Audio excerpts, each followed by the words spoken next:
So yeah, I wouldn't think necessarily that creating a social chair is the way to go about it. I think that it's actually making sure that the speaker and the speaker pro tem are doing that work and doing it in collaboration with the other members of cabinet. I think that again, just creating a social chair is giving lip service to a job. Like you're creating a job that makes it sound like it's a fraternity or sorority, and like I think we can do the job within what we've got. And the communications committee, I just want to say, already exists under Jane Meyer, and thank God it does. She did a great job with it. Well, as far as the community thing, I think the UA needs to have more of a community feel to it, so that people do feel comfortable enough to come up to each other. Like we are like kind of like a family. We spend hours upon hours with each other at all times. So I think it'd be cool to have a social chair, kind of like ease the tension among people, so you don't put yourself in a situation that could be avoided. Great. So the final question on this topic. Currently, right now, there's a widespread perception that the UA doesn't accomplish anything for the undergraduate student body. Despite Dan Bernick's UA Working for You campaign and Abe Sutton's weekly UA update emails, that perception still remains. What concrete plans will you spearhead should you be elected that will have a substantial impact on the undergraduate experience? And probably more simply put, why should students care who wins? Okay, well, mine? Okay. Yeah, so if I win, like what I really think would be really important is to have an online petition platform. Some way that you can disseminate some type of form to every student on campus and be like, hey, like, what are your concerns? What would you change if you could? Where are the problems? We need to find some way to create a more dynamic student interface and like get more protrusive for the student body and get more involved on every level. They need to know who their UA is. Most people, you ask them, people don't even know what the UA is. They know what class board is, they know what spec is, but they don't know who their legislative body is. And that's a big problem. So we need to find some way to reach out to these students by means of the communications committee, by means of the online petition platform, by means of word of mouth and campaigns, some way to really get involved with the student body to make them feel like we are there for them. Yeah, I think that a large part of this apathy is not knowing. I mean, well, for one, I think they know about the UA with the Airport Shuttles Club, right? At least if you read the DP comments. So I do think though that we've done a good job of advocating this year. I think that you're right in a sense of you need to kind of make sure that students know that.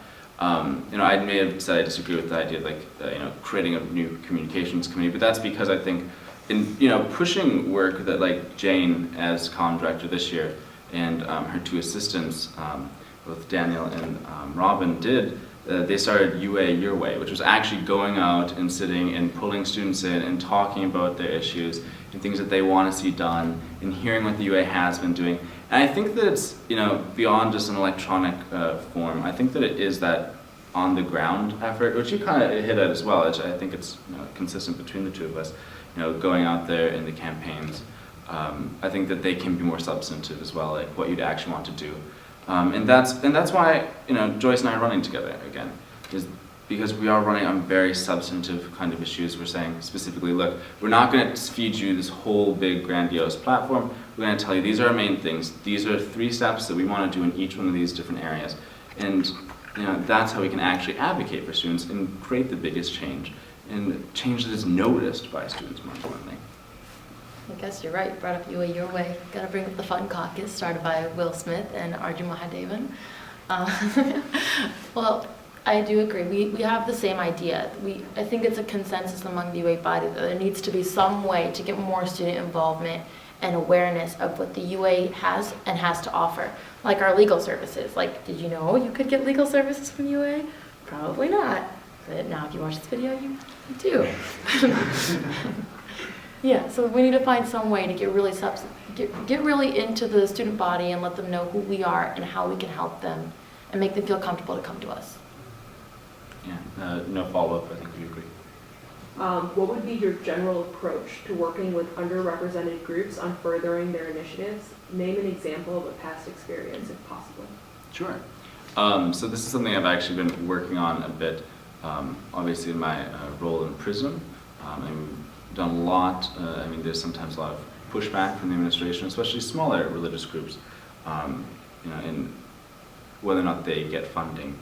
One thing that we've done though is given them space, creating the Interfaith Center. But I think that's something obvious and that like kind of speaks with what I've done. But I think more importantly and beyond that, if you look at other places, if you look at say political life on campus, one thing like the presidential candidate spoke a bit about the idea of microaggressions against political affiliation, and I think that that is a problem as well, and that we need to work with them, bring them in, really, especially now that college Republicans have a seat on the university council, really help them collaborate on university council initiatives and really getting all the people speaking on the same issue, which would be in the vice president's role. Additionally, if you look at the idea of the political funding, the Synergy Fund comes from 3 different donors, and it's theoretically a consistent fund, but there's possibility that it could be unstable. A fund if one of these donors could pull out, and things like that. That it hurts student expression fundamentally, and I think that that's what I work with the most with underrepresented group, is really making sure that students can throw the most events, that they can actually express what they want to get out to the public, what they want other Penn students to know about their group. And I think that my past record is showing that. I agree. Josh does a great job with UA, great with UA, with PRISM, which is the religious organization, which they brought it to Houston Hall last year. Yeah.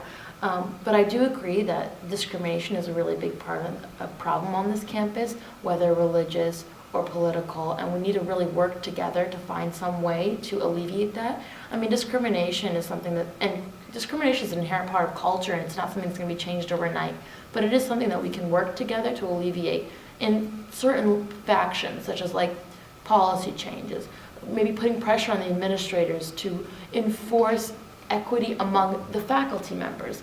Like he said, college Republicans got a seat on University Council this year. That's a really great step in the right direction when you have the majority of Penn's campus as Democrat. That's just one example. And so some things that we can do to really help this is to create information campaigns and advocacy campaigns for these groups. And I think additionally, something that Joyce and I speak a lot about in our campaign is getting students' voices back into administrative levels. The UA is supposed to connect students to the administration, but also if we create a more stable system with advisory boards, for instance, two that we're actually looking at doing is, for instance, people who are of lower socioeconomic means. It's creating a it's SFS, Student Advisory Board.